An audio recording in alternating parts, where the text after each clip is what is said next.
সবাইকে নমস্কার জানিয়ে চলে এলাম আবারও একটা নতুন ভিডিও নিয়ে। আজকে আপনাদের সাথে শেয়ার করব ইলেকট্রিক রাইস কুকারে কিভাবে পারফেক্ট ভাত রান্না করা যায়।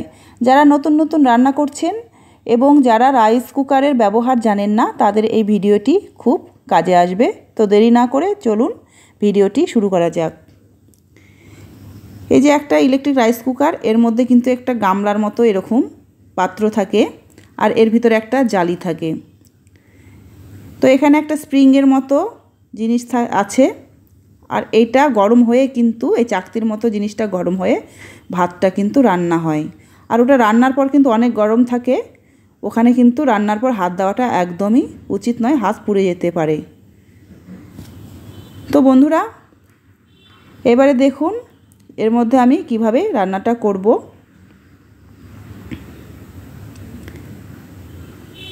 তো ঢাকনাটা প্রথমে খুলে নিলাম, তারপরে এই যে জালিটা আছে, যে এই জালিটা কিন্তু আমাদের ভাত নাড়াচাড়া করা খুব সহজ হয় এবং নিচে ভাতটা কিন্তু লেগে যায় না, সেই জন্য কিন্তু এই জালিটা দেওয়া থাকে। এবার প্রথমে আমি তারটা কিন্তু আমি প্লাগটা লাগিয়ে দিচ্ছি বোর্ডে। কিন্তু এখন আমি সুইচটা দিতে পারি, আবার পরেও দিতে পারি, এটা কোনো অসুবিধা নেই। তো এই যে চাল আমি ভিজে রেখেছিলাম 10 মিনিট আগে, চালটা ভেজানো হয়ে গেছে। এবার আমি চালটা এর মধ্যে কিন্তু দিয়ে দিচ্ছি। দেখুন চালগুলো আমি এর মধ্যে ঢেলে দিলাম। চালটা আমি 10-15 মিনিট আগে ভিজে রেখেছিলাম, এতে ভাতটা কিন্তু খুব সফট তৈরি হয়। ইনস্ট্যান্টও হয় কিন্তু অতটা সফট হয় না, কিন্তু একটু ভিজিয়ে রাখলে কিন্তু ভালো সফট হয়। তো এই কাপ দিয়ে আমি কিন্তু 4 কাপ চাল নিয়েছি আর এখানে আমি 8 কাপ জল দেব।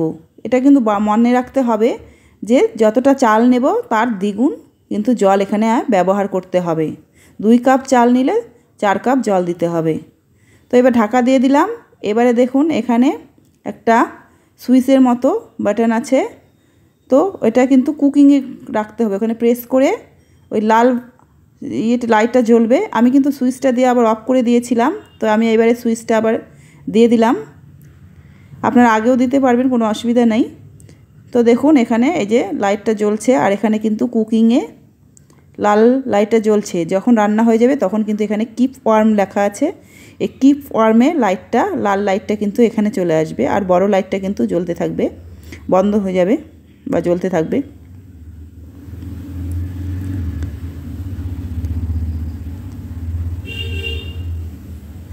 তো মাঝে কিন্তু আমি খুলে দেখতেও পারবো যে এখানে রান্নাটা ঠিকঠাক হচ্ছে কিনা।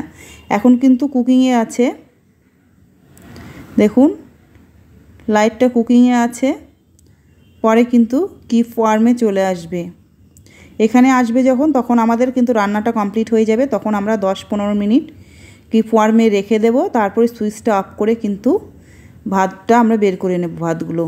তো দেখুন কুকিং থেকে এবারে কিপ ওয়ার্মে চলে এসেছে, কুকিংয়ে ছিল এবারে এসেছে কিপ ওয়ার্মে লাইটটা জ্বলছে, তার মানে আমাদের কিন্তু ভাত রেডি হয়ে গেছে।